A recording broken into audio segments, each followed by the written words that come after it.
राधे राधे। जय श्री कृष्णा। प्रिय भक्तों, आप सभी भक्तों का आपके अपने YouTube चैनल अंश भक्ति पर हार्दिक स्वागत है। प्रिय भक्तों, आज हम श्रवण करेंगे जेठ मास महात्म्य की आगे की कथा का। यदि यह कथा आपको अच्छी लगे तो प्लीज कमेंट में जरूर बताइएगा।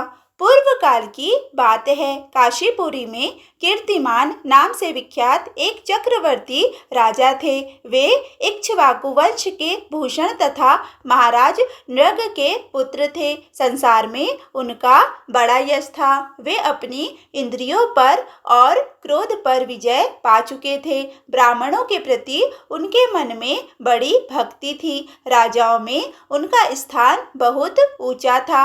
एक दिन वे मृगया में आसक्त होकर महर्षि वशिष्ठ के आश्रम पर आए। वैशाख की चिलचिलाती हुई धूप में यात्रा करते हुए राजा ने मार्ग में देखा, महात्मा वशिष्ठ के शिष्य जगह जगह अनेक प्रकार के कार्यों में विशेष तत्परता के साथ संलग्न थे। वे कहीं पौंसला बनाते थे और कहीं छाया मंडप, किनारे पर झरनों के जल को रोककर स्वच्छ बावली बनाते थे। कहीं वृक्षों के नीचे बैठे हुए लोगों को वे पंखा डुलाकर हवा करते थे। कहीं उख देते, कहीं सुगंधित पदार्थ भेंट करते और कहीं फल देते। दोपहरी में लोगों को छाता देते और संध्या के समय शरबत। कोई शिष्य घनी छाया वाले वन में झाड़ बुहार कर साफ किए हुए आश्रम के प्रांगणों में हितकारक बालुका बिछाते थे और कुछ लोग वृक्षों की शाखा में झूला लटकाते थे। उन्हें देखकर राजा ने पूछा, आप लोग कौन हैं? उन्होंने उत्तर दिया, हम लोग महर्षि वशिष्ठ के शिष्य हैं। राजा ने पूछा, यह सब क्या हो रहा है? वे बोले, ये वैशाख मास में कर्तव्य रूप से बताए गए धर्म हैं, जो धर्म अर्थ काम मोक्ष चारों पुरुषार्थों के साधक है। हम लोग गुरुदेव वशिष्ठ की आज्ञा से इन धर्मों का पालन करते हैं। राजा ने पुनः पूछा, इनके अनुष्ठान से मनुष्यों को कौन सा फल मिलता है? किस देवता की प्रसन्नता होती है? उन्होंने उत्तर दिया, हमें इस समय यह बताने के लिए अवकाश नहीं है। आप गुरु जी से यथोचित प्रश्न कीजिए। वे महायशस्वी महर्षि इन धर्मों को यथार्थ रूप से जानते हैं। शिष्यों से ऐसा उत्तर पाकर राजा शीघ्र ही महर्षि वशिष्ठ के पवित्र आश्रम पर, जो विद्या और योग शक्ति से संपन्न था, गए। राजा को आते देख महर्षि वशिष्ठ मन ही मन बड़े प्रसन्न हुए। उन्होंने सेवकों सहित महात्मा राजा का विधि पूर्वक आतिथ्य सत्कार किया। जब वे आराम से बैठ गए तब गुरु वशिष्ठ से प्रसन्नता पूर्वक बोले, भगवान, मैंने मार्ग में आपके शिष्यों द्वारा परम आश्चर्यमय शुभ कर्मों का अनुष्ठान होते देखा है, किंतु उसके संबंध में जब प्रश्न किया तब उन्होंने दूसरी कोई बात न बताकर आपके पास जाने की आज्ञा दी। उनकी आज्ञा के अनुसार मैं इस समय आपके समीप आया हूँ। मेरे मन में उन धर्मों को सुनने की बड़ी इच्छा है, अतः आप मुझसे उनका वर्णन करें। तब महायशस्वी वशिष्ठ जी ने प्रसन्नता पूर्वक कहा, राजन, तुम्हारी बुद्धि को उत्तम शिक्षा मिली है। अतः उसने यह उत्तम निश्चय किया, भगवान विष्णु की कथा के श्रवण और भगवत कर्मों के अनुष्ठान में जो तुम्हारी बुद्धि की आत्यांतिक प्रवृत्ति हुई है, यह तुम्हारे किसी पुण्य का ही फल है, जिसने वैशाख मास में महाधर्मों के द्वारा भगवान श्री हरि की आराधना की है। उनके उन धर्मों से भगवान बहुत संतुष्ट होते हैं और उसे मनवांछित वस्तु प्रदान करते हैं। संपूर्ण जगत के स्वामी भगवान लक्ष्मीपति समस्त पाप राशि का विनाश करने वाले हैं। वे सूक्ष्म धर्मों से प्रसन्न होते हैं, केवल परिश्रम और धन से नहीं। भगवान विष्णु भक्ति से पूजित होने पर अभिष्ट वस्तु प्रदान करते हैं, इसीलिए सदा भगवान विष्णु की भक्ति करनी चाहिए। चाहिए। जगदीश्वर श्री हरि जल से भी पूजा करने पर अशेष क्लेश का नाश करते और शीघ्र प्रसन्न होते हैं। वैशाख मास में बताए हुए ये धर्म थोड़े से परिश्रम द्वारा साध्य होने पर भी भगवान विष्णु के लिए प्रीतिकारक एवं शुभ होने के कारण अधिक व्यय से सिद्ध होने वाले बड़े बड़े यज्ञ आदि कर्मों का भी तिरस्कार करने वाले हैं। अतः भूपाल, तुम भी वैशाख मास में बताए हुए पालन करो और तुम्हारे राज्य में निवास करने वाले अन्य सब लोगों से भी उन कल्याणकारी धर्मों का पालन कराओ। धर्मों का इस प्रकार से वैशाख धर्म के पालन की आवश्यकता को शास्त्रों और युक्तियों से भली भांति सिद्ध करके वशिष्ठ जी ने वैशाख मास के सब धर्मों का राजा के समक्ष वर्णन किया। उन सब धर्मों को सुनकर राजा ने गुरु का भक्ति भाव से पूजन किया और घर आकर वे सब धर्मों का विधि पूर्वक पालन करने लगे। देवाधिदेव भगवान विष्णु में भक्ति रखते हुए राजा कीर्तिमान देवेश्वर पद्मनाभ के अतिरिक्त और किसी देवता को नहीं देखते थे। उन्होंने हाथी की पीठ पर नगाड़ा रखकर सिपाहियों से अपने राज्य भर में डंके की चोट पर यह घोषणा करा दी कि मेरे राज्य में जो 8 वर्ष से अधिक की आयु वाला मनुष्य है, उसकी आयु जब तक 80 वर्ष की न हो जाए तब तक मेष राशि में सूर्य के स्थित होने पर यदि वह प्रातःकाल स्नान नहीं करेगा तो मेरे द्वारा दंडनीय, वध्य तथा राज्य से निकाल देने योग्य समझा जाएगा। यह मेरा निश्चित आदेश है। पिता, पुत्र, पत्नी अथवा सुहृद जो कोई भी वैशाख धर्म का पालन नहीं करेगा वह चोर की भांति दंड का पात्र समझा जाएगा। प्रातःकाल शुभ जल में स्नान करके श्रेष्ठ ब्राह्मणों को दान करना चाहिए। तुम सब लोग अपनी शक्ति के अनुसार पौंछला और दान आदि धर्मों का आचरण करो। राजा कीर्तिमान ने प्रत्येक ग्राम में धर्म का उपदेश करने वाले एक एक ब्राह्मण को बसाया। 5-5 गांवों पर एक एक ऐसे अधिकारी की नियुक्ति की जो धर्म का त्याग करने वाले लोगों को दंड दे सके। उस अधिकारी की सेवा में 10-10 घुड़सवार रहते थे।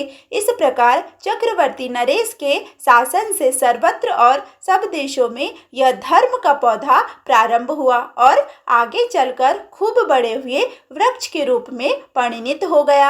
उस राजा के राज्य में जो लोग मर जाते थे वे भगवान विष्णु के धाम में जाते थे। वहाँ के मनुष्यों को विष्णु लोक की प्राप्ति निश्चित थी।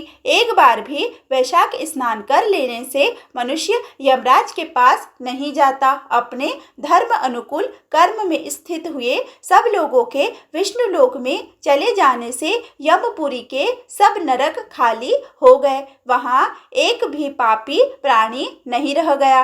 वैशाख मास के प्रभाव से यमपुरी के मार्ग की यात्रा ही बंद हो गई। सब मनुष्य दिव्य आकृति धारण करके भगवान के धाम में जाने लगे। देवताओं के जो लोक है वे सब भी शून्य हो गए। स्वर्ग और नरक दोनों के शून्य हो जाने पर एक दिन नारद जी ने धर्मराज के पास जाकर कहा, धर्मराज, आपके इस नरक में अब पहले जैसा कोलाहल नहीं सुनाई पड़ता। पहले की भांति पाप कर्मों का लेखा भी नहीं लिखा जा रहा है। चित्रगुप्त जी तो ऐसे मौन भाव से बैठे हुए हैं जैसे कोई मुनि हो। महाराज, इसका कारण तो बताइए। महात्मा नारद के ऐसा कहने पर राजा यम ने कुछ दीनता के स्वर में कहा, नारद, इस समय पृथ्वी पर जो यह राजा राज्य करता है वह पुराण पुरुषोत्तम भगवान विष्णु का बड़ा भक्त है। उसके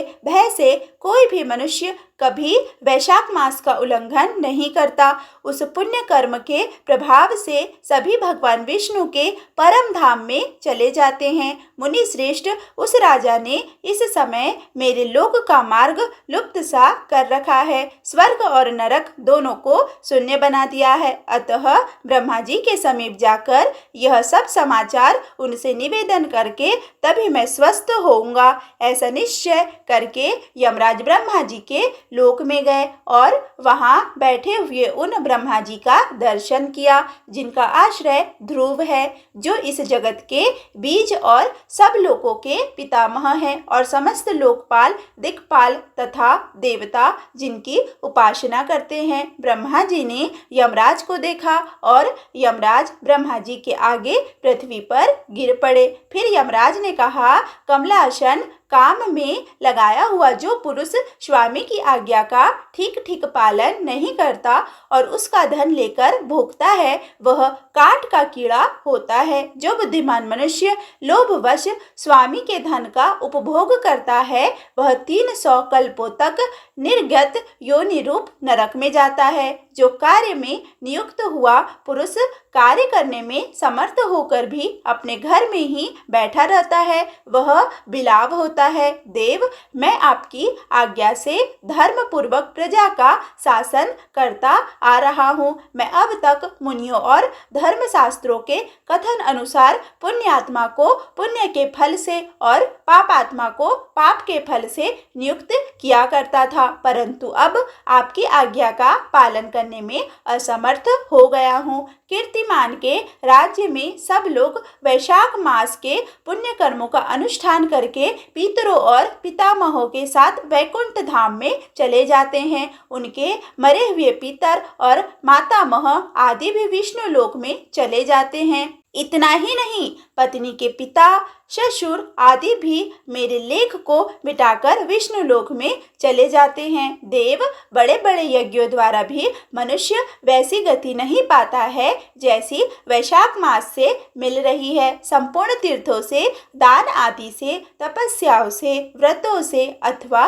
संपूर्ण धर्मों से युक्त मनुष्य भी उस गति को नहीं पाता जो वैशाख धर्म में तत्पर हुए मनुष्य को प्राप्त हो जाती है। वैशाख मास में प्रातः काल स्नान करके देव पूजन, मास महात्म्य की कथा का श्रवण तथा भगवान विष्णु को प्रिय लगने वाले तदनुकूल धर्मों का पालन करने वाला मनुष्य एकमात्र विष्णु लोक का स्वामी होता है और जगतपति भगवान विष्णु के लोक की तो मेरी समझ में कोई सीमा ही नहीं है, क्योंकि सब ओर से कोटि कोटि प्राणियों का समुदाय वहां पहुंच रहा है तो भी वह भरता नहीं है। इस संसार में पवित्र और अपवित्र सभी लोग राजा की आज्ञा से वैशाख मास के धर्म का पालन करके विष्णु लोक को जा रहे हैं। लोकनाथ, उनकी प्रेरणा से संस्कारहीन मनुष्य भी वैशाख मास स्नान मात्र से वैकुंठ धाम में चले जाते हैं।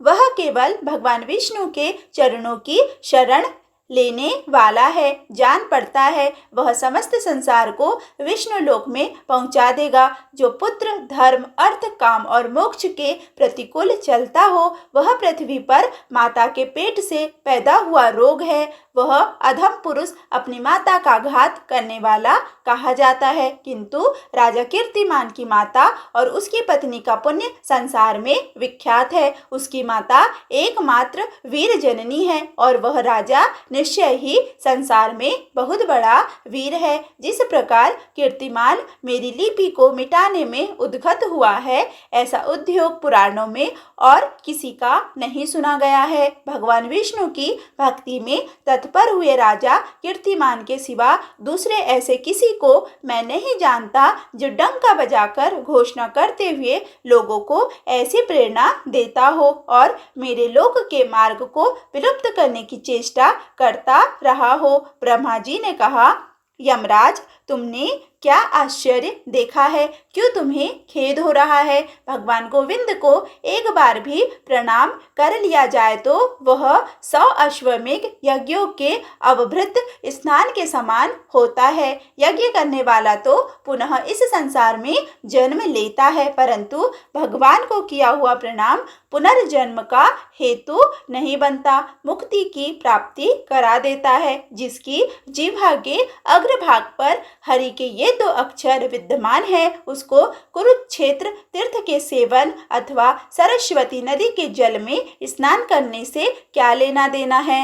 जो मृत्यु काल में भगवान विष्णु का स्मरण करता है वह अभक्ष्य भक्षण आदि से प्राप्त हुई पाप राशि का परित्याग करके भगवान विष्णु के सायुज्य को पाता है, क्योंकि भगवान विष्णु को अपना स्मरण बहुत ही प्रिय है। यमराज, इसी प्रकार वैशाख नामक मास भी भगवान विष्णु को प्रिय है, जिसके धर्म को श्रवण करने मात्र से मनुष्य सब पापों से मुक्त हो जाता है। उसके अनुष्ठान में तत्पर रहने वाला मनुष्य यदि मुक्ति को प्राप्त हो तो उसके लिए क्या कहना है। वैशाख मास में भगवान पुरुषोत्तम के नाम और यश का गान किया जाता है, जिससे भगवान बहुत प्रसन्न होते हैं। पुरुषोत्तम श्री हरि भगवान जगत के स्वामी और हमारे जनक है। वह राजा कीर्तिमान वैशाख मास में उन्हें भगवान के प्रिय धर्मों का अनुष्ठान करता है, जिससे प्रसन्न चित्त होकर भगवान विष्णु सदा उसकी सहायता में स्थित रहते हैं। भगवान वासुदेव के भक्तों का कभी अमंगल नहीं होता। उन्हें जन्म मृत्यु जरा और व्याधि का भी भय प्राप्त नहीं होता। कार्य में नियुक्त किया हुआ पुरुष यदि अपनी पूरी शक्ति लगाकर स्वामी के कार्य साधन की चेष्टा करता है तो उतने से ही वह कृतार्थ हो जाता है। यदि शक्ति के 12 का कार्य उपस्थित हो जाए तो स्वामी को उसकी सूचना दे दे। उतना कर लेने से वह उऋण हो जाता है और सुख का भागी होता है। जिसने उस प्रयोजन को स्वामी से निवेदित कर दिया है उसके ऊपर न तो कोई ऋण है और न पातक ही लगता है। अपने कर्तव्य पालन के लिए पूरा यत्न कर लेने पर प्राणी का कोई अपराध नहीं रहता। यह कार्य तुम्हारे लिए असंभव है, अतः इसके विषय में तुम्हें शोक नहीं करना चाहिए। ब्रह्मा जी के ऐसा कहने पर यमराज ने दीनवाणी में कहा, तात, मैंने आपके चरणों की सेवा से सब कुछ पा लिया। तब ब्रह्मा जी ने पुनः समझाते हुए कहा, धर्मराज, राजा कीर्तिमान विष्णु धर्म के पालन में तत्पर है। चलो हम लोग भगवान विष्णु के समीप चले और उन्हें सब बात बताकर पीछे उनके कथन अनुसार कार्य किया जाएगा।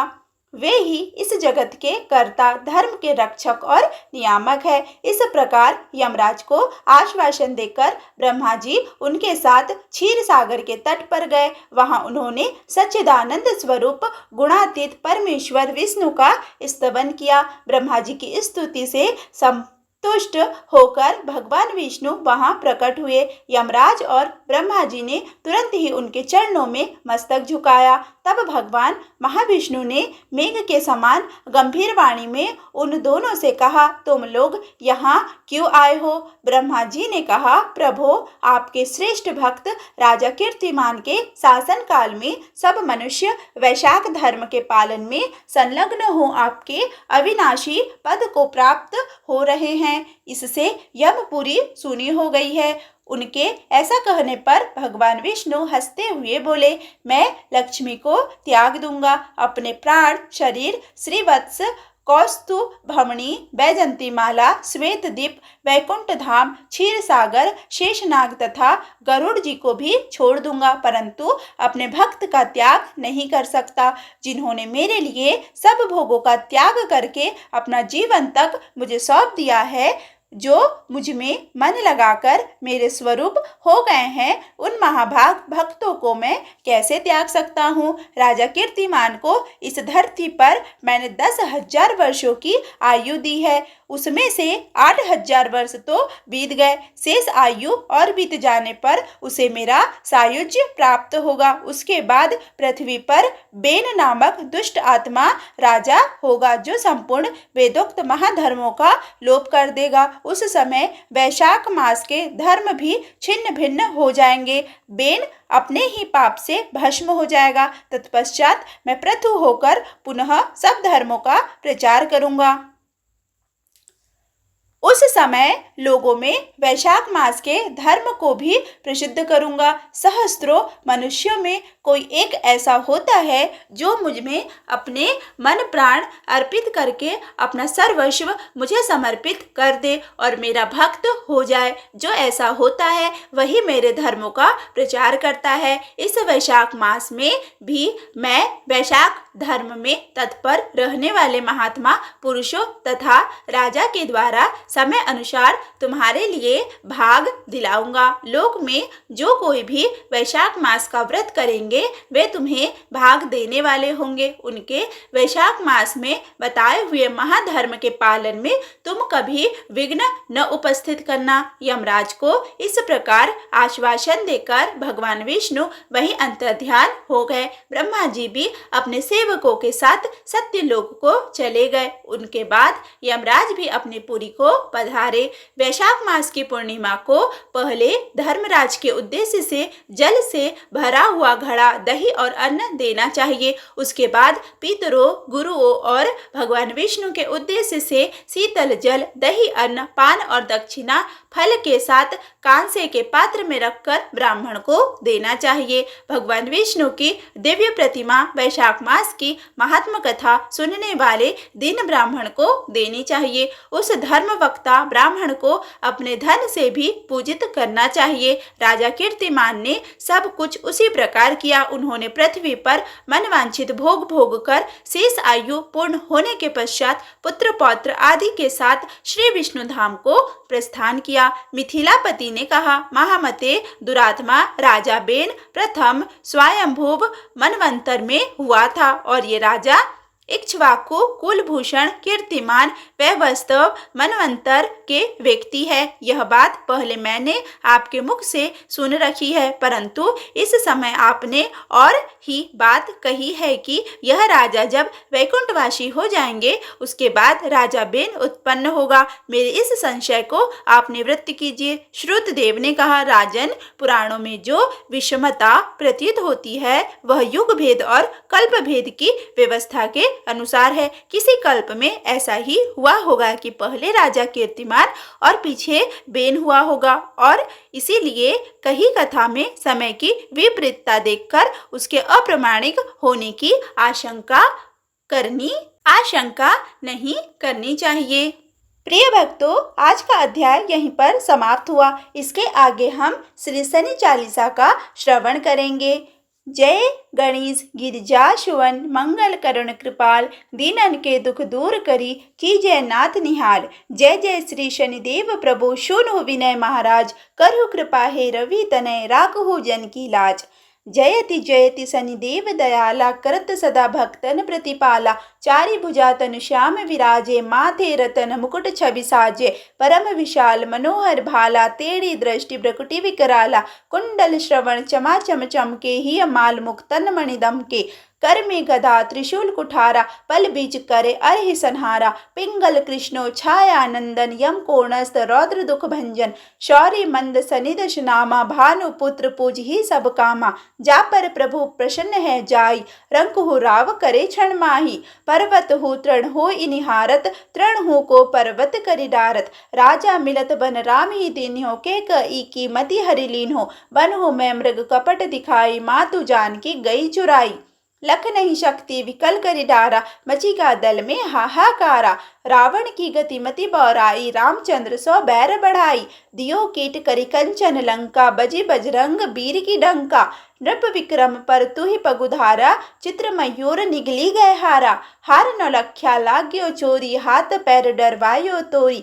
भारी दशा निष्कृष्ट दिखायो तेल ही घर गोलू चलवायो। विनय राग दीपक मह कीन्हो तब प्रसन्न प्रभु है सुख दीन्हो। हरिश्चंद्र नृप नारी बिकारी आपहु भरे डोम घर पानी। तैसे नल पर दशा सिरानी भूंजी मीन कूद गई पानी। श्री शंकर ही गयो जब लाई पार्वती को सती कराई। तनिक विलोकत ही करी रीसा नभ उड़ी गयो गौरी शुद्ध सीसा। पांडव पर भय दशा तुम्हारी बची द्रौपदी होती उगारी। कौरव के भी गतिमति मारियो युद्ध महाभारत करि डारियो। रवि कह मुख मह धरि तत्काला लेकर कुदी परियो पाताला। शेष देवलकी विनती लाई रवि को मुखते दियो छुड़ाई। वाहन प्रभुते सात सुजाना जग दिग्गज गर्दभ मृग स्वाना। जम्बुक सिंह आदि नखधारी, सो फल ज्योतिष कहत पुकारी। गज वाहन लक्ष्मी ग्रह आवे, है ते सुख संपत्ति उपजावे। गर्द बहानी करे बहु काजा, सिंह सिद्ध कर राज समाजा। जम्बुक बुद्धि नष्ट कर डारे, मृग ते कष्ट प्राण संहारे। जब आवही प्रभु श्वान सवारी, चोरी आदि होय डर भारी। तैसे ही चारी चरण यह नामा, स्वर्ण लौह चांदी अरुतामा। लौह चरण पर जब प्रभु आवे, धन जन संपत्ति नष्ट करावे। समता ताम्र रजत शुभकारी, स्वर्ण सर्व सर्व सुख मंगल भारी। जो यह शनि चरित्र नित गावे, कबहु न दशा निष्कृष्ट सतावे। अद्भुत नाद दिखावे लीला, करे शत्रु के नशी बलि ढीला। जो पंडित सुयोग्य बुलवाई, विधिवत शांति ग्रह करवाई। पीपल जल शनि दिवस चढ़ावत, दीप दान दे बहु सुख पावत। कहत राम सुंदर प्रभु दासा, शनि सुमिरत सुख होत प्रकाशा। पाठ शनिश्चर देव को की हो भक्त तैयार, करत पाठ 40 दिन हो भवसागर पार। प्रिय भक्तों, आज का अध्याय यहीं पर समाप्त हुआ। यदि यह कथा आपको अच्छी लगी हो तो प्लीज़ वीडियो को लाइक करें, वीडियो को ज़्यादा से ज़्यादा शेयर करें तथा चैनल पर पहली बार आए हैं तो चैनल को सब्सक्राइब करना बिल्कुल भी ना भूलें। धन्यवाद।